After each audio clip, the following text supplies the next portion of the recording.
In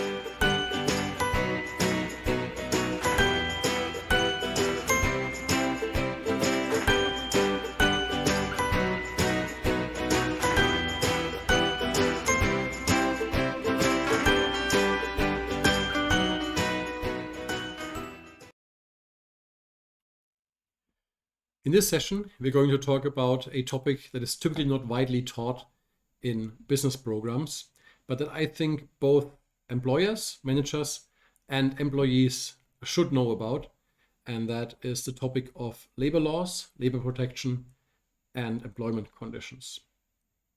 So in this session, we are going to talk about why this topic is so relevant. Then I'm going to talk you through the current state of Thai labor laws, followed by a short excursion into how employers and employees can shape their employment conditions through a process called collective bargaining. And then we're going to end with a short outlook of where Thailand is heading as a country on the aspect of labor protection and labor laws.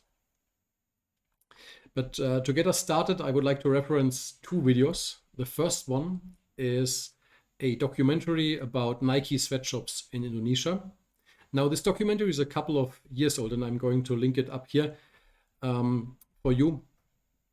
But many of the issues that have been found or that have been pointed out by this documentary are still very relevant in these days.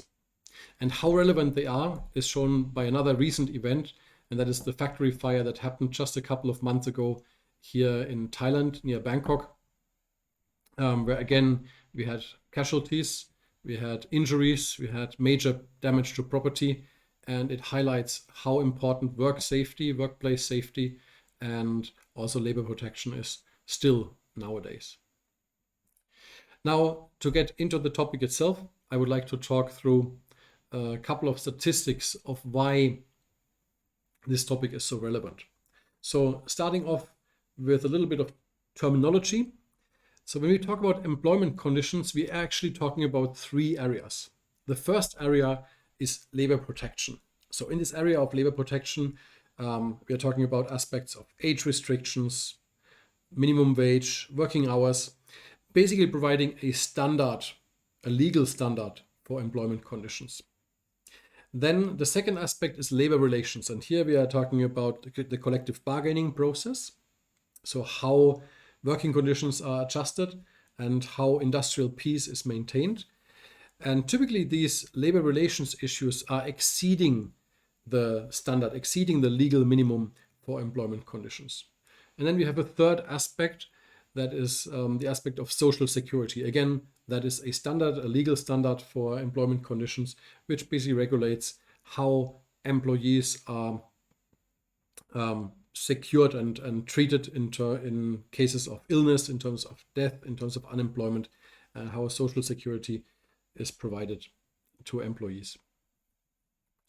So why this topic is so relevant was really evident for the first time in the 1990s. There were a couple of very severe industrial accidents, the biggest of which was the Kedah fire in 1993. Where 188 people died and over 500 people were injured. It was the most severe industrial accident in Thai history. And similarly, I'm going to link a documentary about this incident up here. Again, in this fire, the factory was basically completely destroyed, and 188 people were killed in this accident. Now, this was one event, but unfortunately, statistics show that there are still tremendous injuries and fatalities, especially during the 1990s. So these are a little bit older statistics. I'm showing more recent statistics briefly. And I want to point out the numbers in the blue circles. So these are the average, on the left side, average injuries per day. So on average in 2004, in Thailand, we had 591 work-related injuries per day. And on the right side, we have the work-related death, the casualties. And also here, on average, we see 2.36 more than 2 deaths per day in Thai workplaces. Now, that's a very, very significant number. Now, statistics are a little bit difficult to get by, but just some more recent statistics. So despite some major movements and major improvements that have happened in the 1990s, the number of injuries and also deaths has not really come down significantly. So we see a slight improvement, but it hasn't really come down even until 2011, and updating the numbers even further. So still in 2013, these are numbers that were published in 2015, but refer to the year 2013. We see still very high numbers of injuries. And the number 635 that you see in the first column here on the bottom is the number of deaths in the year 2013, published in 2015. So again, on average, still almost 2 casualties, work-related casualties per day. Now, next, I would like to highlight the aspect of labor laws and give an update of where labor laws stand in Thailand and what some of the challenges are. So first of all, there are 3 main labor laws that regulate the most important aspects of employment conditions here in Thailand. The first one is the Labor Protection Act from 2019, actually originally from 1998, but updated in 2019. And this is valid for enterprises with 1 or more employees, and it guarantees some minimum standards for workers in terms of the working hours, overtime pay, vacation and leave, and so on. Also protection for women and child workers, and the basic safety regulations and compensation for work-related injuries and so on. The second main law here is the Labor Relations Act. That dates back to 1975, and that determines the rights of trade unions and management and how, through a collective bargaining process, new employment conditions can be established. And finally, in the 1990s, the Social Security Act has been established, and that regulates the compensation for workers, the contribution that both workers, employers, and government does to add into the fund, and how the fund proceeds can be used in case of disability, injury, maternity, child allowance, and so on. There are a number of other laws, but I don't want to go into much of the details here.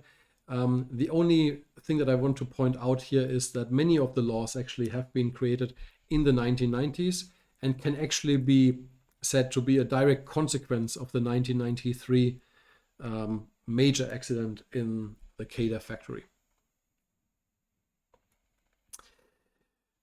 One aspect that has been updated most recently in 2019 is the severance pay regulation. So in case that an employee is terminated, the employee is entitled to severance pay, and the tenure, like the number of years, or in this case days, that the employee has been working with the employer determines how much severance pay the employee is entitled to. So you can see here it starts from 120 days and above. Actually below 120 days is the probation period. So the maximum probation period in Thailand is 119 days. And from 120 days onwards, the employee is considered as a full-time employee and therefore entitled to severance pay of 30 days. If the employee stays more than 1 year, he is entitled to 90 days of severance pay. More than 3 years, it's to 180 days severance pay. 6 years or more, 240 days. 10 years and more, 300 days. And from 20 years onwards, the employee is entitled to 400 days of severance pay.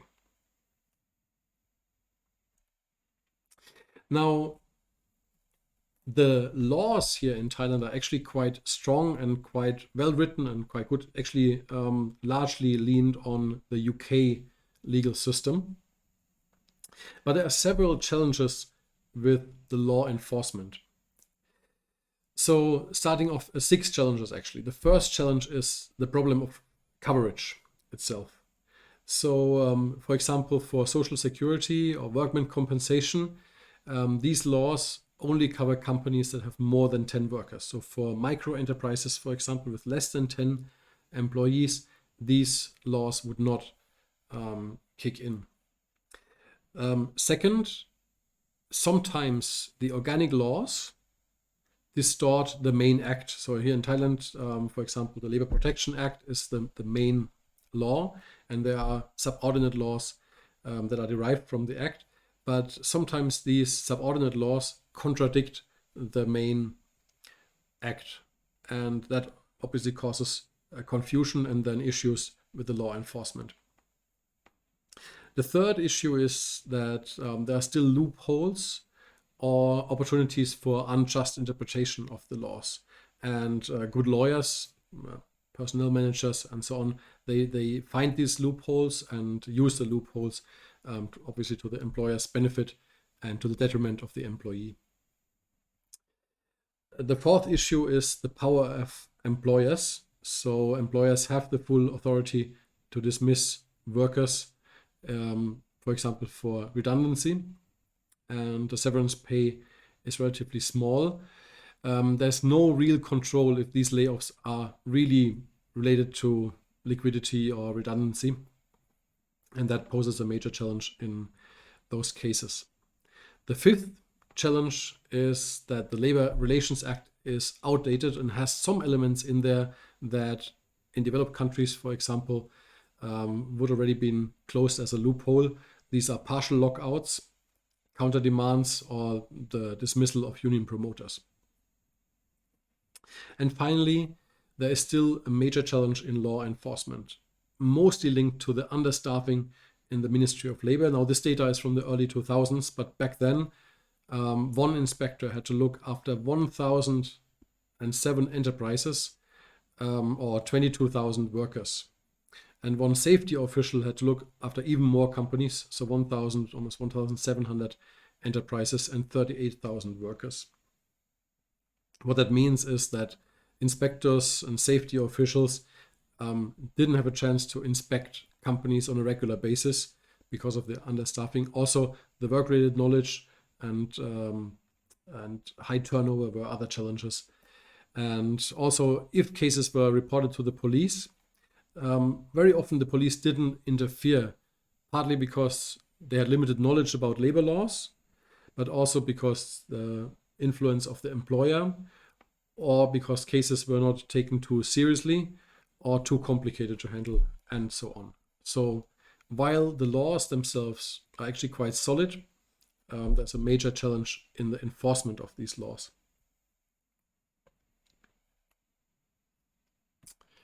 Now, next, I would like to talk a bit about the collective bargaining process and how both employers and employees can work on improving the conditions for themselves. But before we go into this, we have to start off with a bit of history. And what is important to note here is that historically, Thai workers were not free men. So therefore, the term worker in Thai comes with quite a bad image, actually. In the 19th century, there were three types of labor, and these were either slaves or forced labor, called a corvée service, or convict labor, one of these three options. Thai people, like free Thai people, actually prefer to work on their own farm rather than to work for someone else. And the real labor actually came as immigrant labor, mainly from China. And that led to a change in the workforce and also a change of the perception of workers. But historically, again, the perception of workers was not a very positive one because workers were not free. Now, in the labor movement in Thailand itself, there were four major eras. Before the year 1932, free labor was mostly Chinese, and there was some activism in the 19th century for better wages, and also in the earlier 20th century. But some of these were addressed with violence and addressed by force, and the people who caused the labor uprise were called the alien troublemakers because they were immigrants from China at that time. Now, the second phase happened between 1932 and the Second World War, where we had a number of strikes and also some labor associations, for example, the Thai Tramwaymen's Association being founded. But again, like, strikes were typically forcefully ended, and then in this case, the TTA forcefully dissolved. During World War II, under the military regime, there was hardly any activity, but that picked up again after World War II with a bad economic situation and poor working conditions. Workers, laborers start to get into strikes again. And in the years 1946 and 1947, there were 168 strikes, so quite a significant number. During the years 1956 to 1975, there were an increasing number of unions being registered and an increasing number of strikes and labor activism. And that eventually led to the establishment of the Labor Relations Act in 1975. So that's the brief history of the labor movement in Thailand. Now, in this 1975 Labor Relations Act, the collective bargaining process is regulated. And that basically consists of three parties: the employees' organization, the employers' organization, and the government. So what typically works is, how this typically works is, we have a productive system, and then because of demands or certain challenges with the working conditions, there's a disorder, leads to a conflict, which is the input into the system. Then there's a rule-making process, so a new rule system is established, and these are the rules that are the output, and then control, the order is restored again, and we have a productive system again. Now, the numbers of trade unions are probably a bit dated now, but the dimensions probably still apply. So what is important to know about the Thai trade union system is that trade unions exist on a company level, and that is quite different from what we see, for example, in Europe or also in the Americas, where trade unions exist on an industry level and represent many companies under one roof. Again, not so here in Thailand. So most activity actually happens on a company level. And that is a challenge because obviously activities on a company level are much more challenging and also weaker, as employment conditions cannot be negotiated on a broader level, but have to be negotiated company by company. Now, the process itself works like this. Either management or the trade union submit a demand for a change in employment condition. Then there's a negotiation that ideally leads to an agreement, and then a new employment condition is established. Now, the process itself is actually more detailed, and there's more ways to achieve outcomes. So talking from the top to the bottom, the process starts with the submission of demand, and within 3 days, negotiations have to be started. If the negotiations are successful, then we get to an agreement and therefore to a new company regulation and a new employment condition. Now, if those negotiations are not successful, then it goes until a deadlock is declared, and then a conciliation process is started. So an external, typically external conciliator steps in and helps to find a compromise between the parties. But the final decision here is still made by the employees and the employer jointly. So the conciliator only helps to facilitate, but the decision is still made by employees and employers. And if this conciliation is successful, then again we get to an agreement, to a new company regulation and new employment condition. Now, if this conciliation process is not successful, then within 24 hours, either employees can go on strike or management can decide to do a lockout and prevent employees from coming into the company.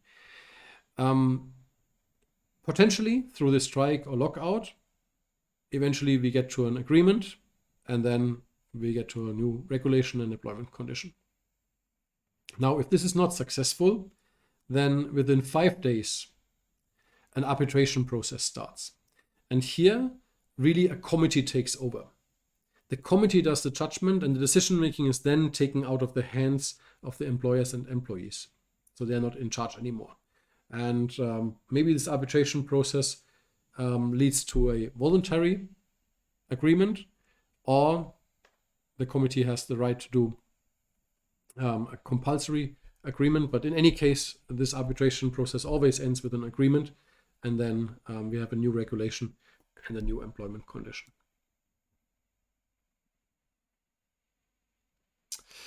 So I want to talk briefly about how this results in employment conditions in reality. And these employment conditions, besides some working conditions, are typically established in terms of wages, non-wage benefits, and of course the safety net by the government. Now, first of all, non-wage benefits are typically in terms of bonus, uniform, medical services. So these are the ones that are typically offered by Thai companies, by private sector companies. Also, we have something special here in Thailand, which is the funeral assistance, which allows employees who have a fatality in their family to get support from the company for the funeral. Now, what is also quite specific here in Thailand is that minimum wage plays a very important role in determining wage. And as you see here from the statistics, minimum wage is the biggest determining factor for wage setting. So 31.8% of companies participating in this survey said that they use minimum wage as a standard to adjust the wage for employees in their company. Now, these are data from 2005 when I, for the first time, looked into minimum wage. Back then, minimum wage was regulated by province. So it ranged from anywhere between 140 baht in Nan per day to the highest in Phuket with 181 baht, or in Bangkok 184 baht actually. Now this was changed by the government in 2013. On the 1st of January 2013, this tiered system of minimum wage changed to a nationwide standard of 300 baht. Now, this nationwide standard turned out to be not very practical. So again, the government went back to a tiered system. And these are the latest numbers, the most recent numbers as of February 2022, where the minimum wage now is raised significantly compared to where it was in 2005, but stands now somewhere between 313 to 336 baht per day, depending on the province. So in US dollars, that would be roughly 10 US dollars per day minimum wage here in Thailand.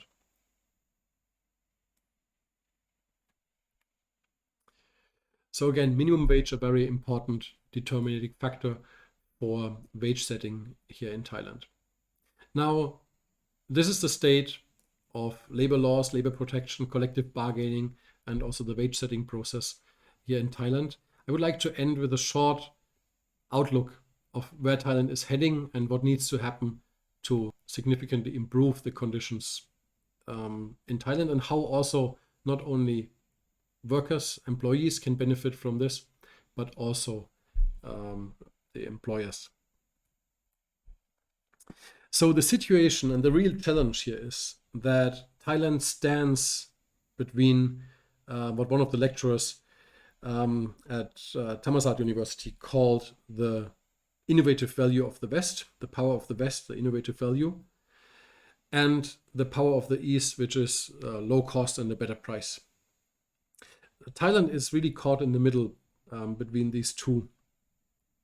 And being caught in the middle is never a good thing. So the challenge here is that in order to advance to the innovative value, really Thailand needs a highly skilled workforce and motivated workers, motivated employees. And the resolution to this actually can only be to make significant investments in human resource development. That includes also the education system, but especially also how employees are trained at work. So training as well as good working conditions. And all of this, in order to achieve this, requires really a mindset shift. So companies shouldn't consider the labor laws as a burden, but think about labor as a resource that can be used to significantly improve and advance the business. So for sure, this is not an easy topic, and a lot of work still has to be done. So it is to be seen how Thailand evolves and what is happening in this area in the years to come. Thank you so much for watching and for joining today's session.